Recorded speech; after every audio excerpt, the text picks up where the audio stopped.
ચોપડવાથી ભચાઉ આવવા માટેના નવા બનેલા ગ્રામ્ય ડામર રોડના કામમાં ભ્રષ્ટાચારના થયા આરોપ. ચોપડવા ગ્રામ પંચાયતના ચૂંટાયેલા પ્રતિનિધિઓએ તથા ગામ લોકોએ રોડની નબળી ગુણવત્તા અને રોડના નિર્માણમાં મોટો ભ્રષ્ટાચાર થયાના કર્યા આરોપ.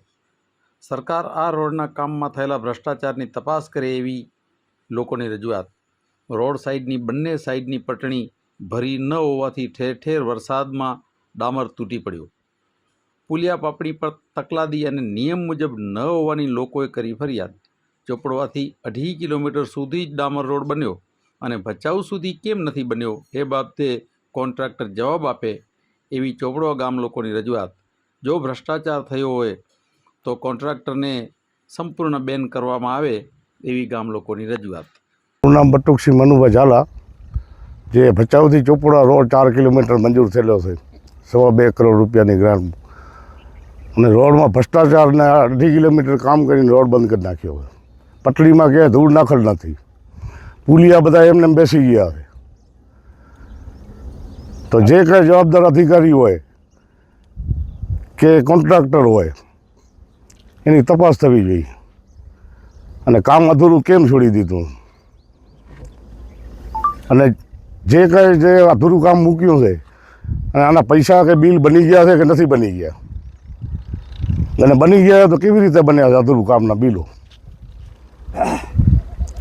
કામમાં એકદમ ગેરરીતિ વાપરી છે, જે આપણી નજર સામે દેખાય છે બધું. જે જવાબદાર અધિકારીઓ હોય કે એને તપાસ કરો, તમે જોઈ જાઓ, ખુદ આવીને ઇન્ટરવ્યૂ લ્યો, જોઈ લો કે કેવો ભ્રષ્ટાચાર કર્યો છે. કેટલા સમય પહેલા રોડ બન્યો હતો? 4 મહિના થઈ ગયા. 4 મહિના થઈ ગયા છે. અને તમે જ્યારે વાહનમાંથી પસાર થાવ શું મુશ્કેલીઓ થતી હોય છે રોડમાં આવવાનું? સામું બીજું વાહન આવે તો પટડી નથી, એડજસ્ટ કરવો પડે, રિસ્કમાં લઈ જવું પડે, ક્યાંય પણ જગ્યા ગોતવી પડે. ક્યાંય ધૂળ નાખી નથી પટડીમાંથી, પાવડેથી ખાલી એમને કિનારી ભરી દીધી. મારું નામ છે સવાભાઈ ગેલાભાઈ પરમાર. હું ગામમાં ચોપડવાલ રહેવાસી. આપણે અહીંયા કણે રોડ બન્યો આજ 3 મહિના થયા છે. 3 મહિનામાં વરસાદ તો હજી પડ્યો નથી.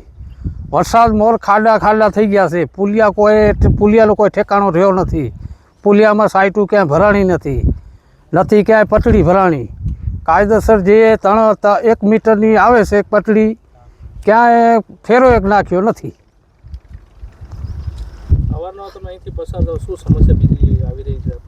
અહીંયાથી ચોપડવાથી ભચાઉ જવા માટે સ્કૂલ માટે છોકરા છે એમને બહુ શોર્ટકટ થાય છે, અને આમ હાઈવે બાજુ જાય છે.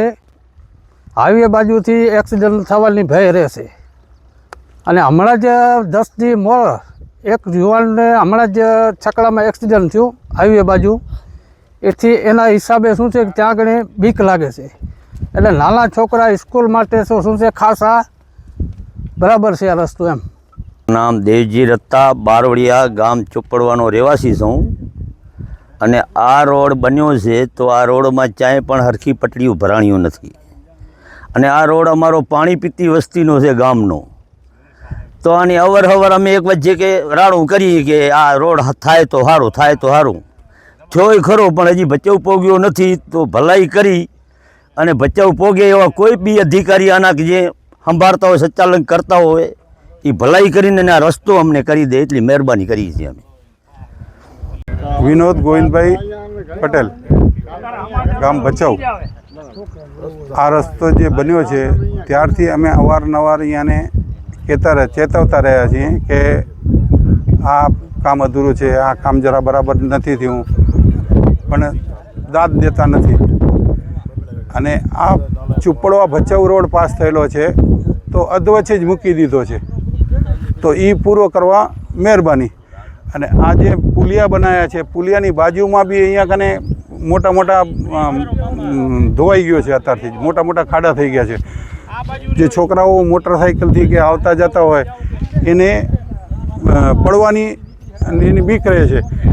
અને અવારનવાર જે ગાડીઓ આવે છે તો 2 ગાડી પાસ થતી નથી, અને પટડી ભરેલી નથી એટલે નીચે ઉતરી શકતા નથી. પણ જ્યાં જગ્યા મળે ઉहाँથી આગળ પાછળ રિવર્સ લઈ અને નીકળવું પડે છે. આવી પરિસ્થિતિ છે. અને અવારનવાર અહીંયાને જણાવતા તે છતાં બી કર્યું હા કરી નાખશું, હા કરી નાખશું, તે છતાં બી કર્યું નથી. ભાઈ આબાભાઈ દુબરિયા ગામ ચોપડવા. આ રોડ બન્યો ત્યાંથી રોડના પટડીઓ નથી ભરવામાં આવ્યું. સાઈડની પુલિયાની સાઈડમાં પુલિયાની રોડમાંથી પાણી ટપીને પુલિયામાં અંદર રોડ તૂટી જાય છે અને આગળ રોડ અધૂરો છે એ પૂરો કરવામાં આવે. અને અમે ખેડૂત છે, ખેડૂતોને માલ સામાન લઈ જવામાં આ રોડ સીધો થાય છે, તો આ રોડ બહુ ખેડૂત માટે ઉપયોગી છે. અને આગળ અધૂરો છે એ પૂરો થાય. અને નિશાળ માટે છોકરાઓને આવવા જવા માટે આ રસ્તો બહુ પહારો છે અને ડાયરેક્ટ ભચાઉ શોર્ટકટ થાય છે. અને આમ હાઈવેથી જવામાં જોખમ રહે છે છોકરાઓને એક્સિડન્ટ થવાનું. તો આ રસ્તો વિદ્યાર્થીઓ માટે બહુ સારો છે.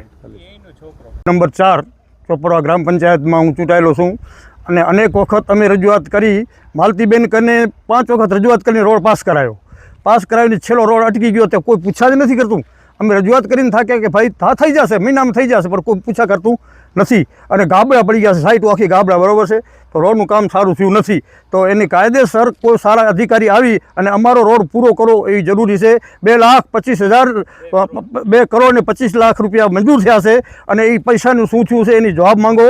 અને એ રોડ થવો જોઈએ અને કમ્પ્લીટ રોડ ભચાઉ પહોંચવો જોઈએ. કારણ કે અમારા નાના વાહનવાળા હોન્ડાવાળા છોકરાઓ બચારા બહુ ખાડામાં પડી જાય છે. તો એની તપાસ કરી અને બધું તપાસ કરો અને રોડ બનાવો સારો. તમારા રોડમાં જ્યારે તમે અવારનવાર પસાર થાવ શું સમસ્યા થઈ રહી છે, શું આમાં રજૂઆતો છે આપને? એટલે ખાડા ગાબડા પડી ગયા છે, નહીં થાય તો તકલીફ તો થવાની જ છે ને. એમ રોડ તો અને પટડી બાંધવી જ પડશે. પટડીને બાંધવામાં આવ્યું છે કે નથી? ના, કાંઈ નથી, એમને એમ જ છે. એમને ખાડા ને ગાબડા છે. કયા અધિકારીએ બનાવેલો છે? અધિકારી તો અમને કાંઈ નામ નથી. અમે અમારી પંચાયતની મિટિંગમાં વારંવાર રજૂઆત કરી. જ્યારે મહિને મિટિંગ ભરાય ત્યારે રજૂઆત કરી કે ભાઈ આ રોડનું કાંક કરો, આ છેડે પહોંચાડી દો ભચાઉ સુધી. અમારી રજૂઆત ઠેઠ સુધી છે, એમ નથી એમ નહીં. જો આગામી દિવસોમાં આપની રજૂઆત નહીં અમલ શું કરશો ને શું કરે તો અમે માથે તપાસ કરશો. બીજું શું કરી? તપાસ તો કરવી જ પડશે ને કે ભાઈ અમારો અધૂરું આખું ગામની જનતાને કહેશું કે જનતા અમારે ભેગી રહે અને આ કામ કેમ ભાઈ અધૂરું થાય છે એમ.